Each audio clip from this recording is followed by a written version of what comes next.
Hurt feelings are bound to happen. Those happy times that we hold near and dear tend to go south. And it's not immediate either. It takes its time. It sneaks up on you. Love fades, flowers die off, things wear. Sooner or later, all you're left is with a murky image of what once was, never to return to the stuff that's made you the happiest you've ever been. And yet, we move on. We go on about our lives and act like everything okay when really, deep down, it's not. Deep down, we're angry, we're crushed, defeated. You want to give up. You feel like going to sleep and never waking up again. But that's not always an option. So that's when I started writing Debate Club. I was angry about what had happened, and I felt like I couldn't talk to anyone about it. I tried to explain everything through a couple other projects, but it was never good enough. I needed something big. One last hurrah before I drop it for good. So, I took everything that I was feeling and I put it into that script. Gathered a couple friends, some basic equipment, and got one of my teachers to let me use their room for filming. And by the end of that year, Debate Club was finished. I think you texted me or something, was like, hey, stay after tomorrow. I'm making a movie and I need you to be in it. I was like, fuck, okay, guess I gotta. The early stuff when I was still playing Matt, that was a very fun time. A good time back then. I mean, for me, I kind of goofed off a lot, gonna be honest. I was definitely a little bit of a troublemaker. I remember the first couple shoots were pretty goddamn miserable experiences for everyone involved. I remember you went batshit insane. Me and Brennan kept stealing the camera and shit. It was just not good. Shut up. We're not talking about Jesus Camp. We're filming. Hey. Okay, you can find out after we film this little 2-second shot. Shut up. Everyone. We're gonna film again, okay? But something was off. I wasn't proud of what I did.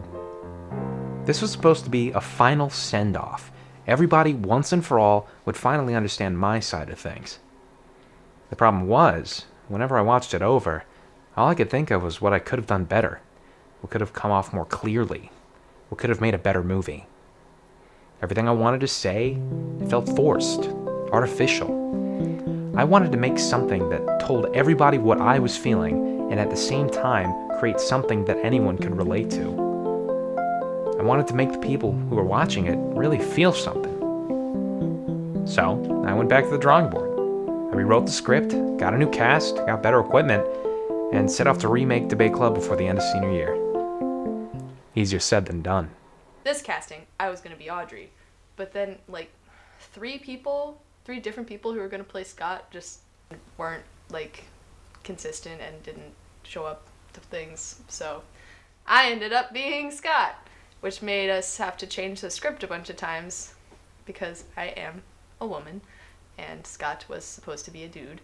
And so it was a whole thing. Initially, I was supposed to play Eric, who was then played by Hannah Cho.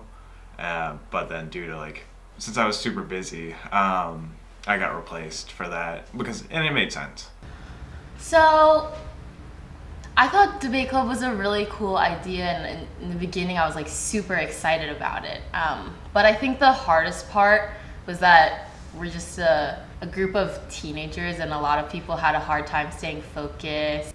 Well, the set was it was Miss Gibbs' room, so it was I would sit at a desk and I would talk lines. It was always fun. We always joked around and had a good time, but I think generally it was kind of stressful because it took a very long time to film, and sometimes I just wasn't really in the mood to do it. But overall, we always joked around and stuff like that, which made it more enjoyable, which was nice.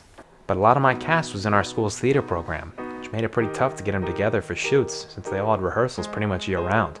Others had internships, extracurriculars, gotta be home for dinner by 6, you name it. Sooner or later, it's Christmas break, and somehow the idea gets in my head that no one really wants to be there. They're just showing up as a favor for a friend. And that affected how often I'd ask people to show up. I didn't want to take advantage of anybody. The last thing I want to do is force someone to do something they don't want to do. I mean, it'd be different if I was paying them, but that's the thing, I wasn't. I felt guilty for using up everybody's time. But I kept going. This thing had to be finished, and it wasn't going to get done unless I did something about it. So, slowly but surely, I started to check shot list after shot list, scene after scene, and by graduation, I was only a handful of scenes away before finishing.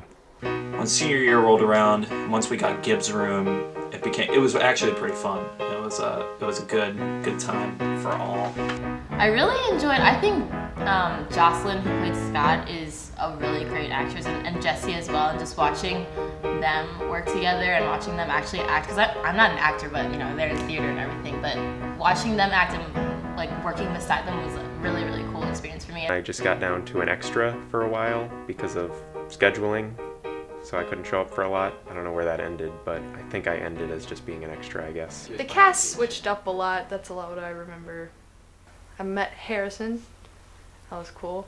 Landon and I met in the summer of 2017 at the SCAD Rising Star program. Not much to say about that, but Landon, he was like the only person I really like bonded like enough with to then be able to visit him over the summer up in Maryland, which was just a complete blast. We did a scene in the woods talking mainly about some teenagers, you know, having existential crises, as you will. Something happened. I don't know if it was because I had run out of steam, if I was too busy getting ready for the move, or maybe some sort of combination of the two. I never finished Debate Club. I gathered up plenty of footage, sure, but the most important thing I was missing was the first scene of the movie. Something I couldn't actually make it without.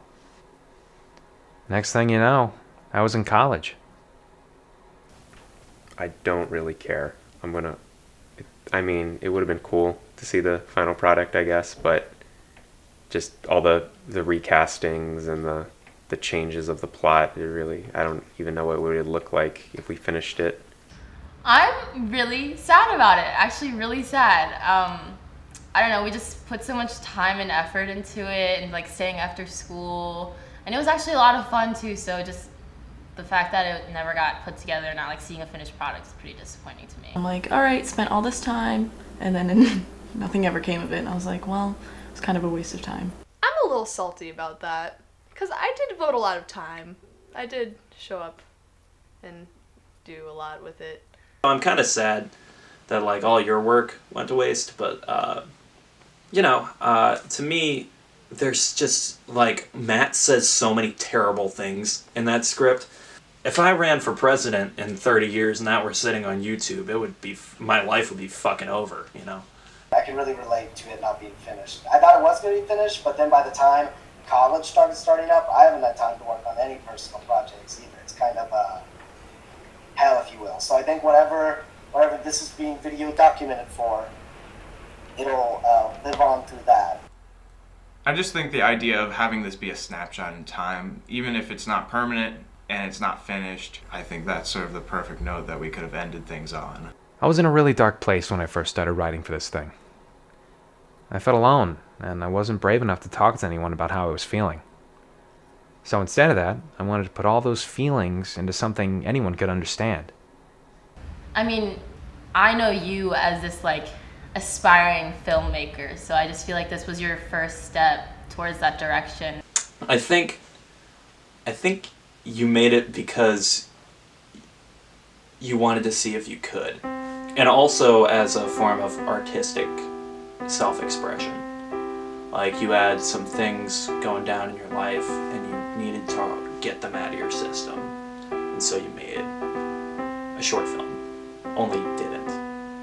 The whole experience felt very personal for me, even though like it absolutely was not about me. I was involved in the real life event, and then I was involved in this sort of a reimagining of those real life events.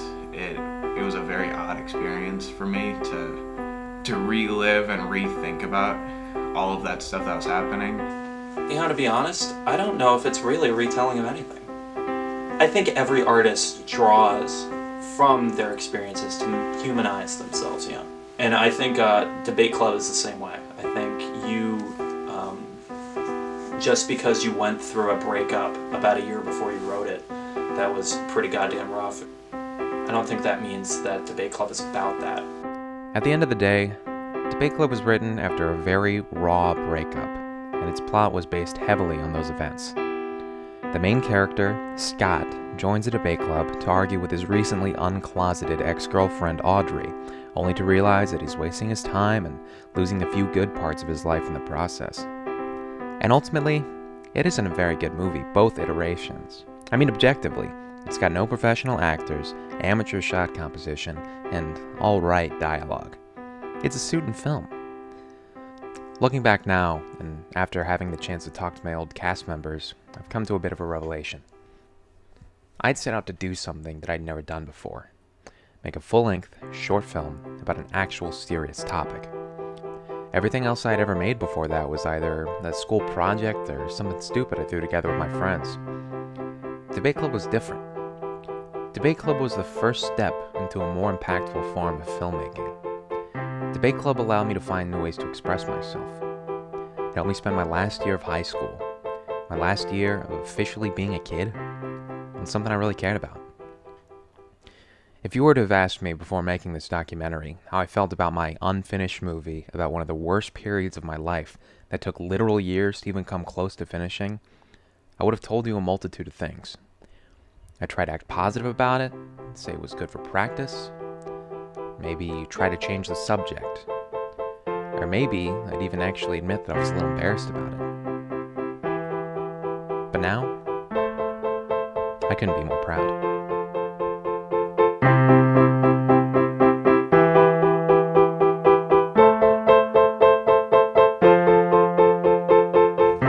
That's enough, Matt. One more of those and I'll have to send you to the principal's office. I mean, I'm not going to college like Erica. I got no reason to spend my time with those pretentious assholes. You know, last night I took the best double tapered shit of my life. You alright? You on your period or something? You guessed it. Why? That's retarded. That was horrible. And action. What's my line? But I am happy. But I am happy. Why the hell are you even here? Being in clubs is good for college. Maybe it's the men who so easily verbally and visually rape me? Cut. I love it. Moving on. Very good. No, like he does it on campus. Wait, really? That asshole lights up on campus? Fucking legend.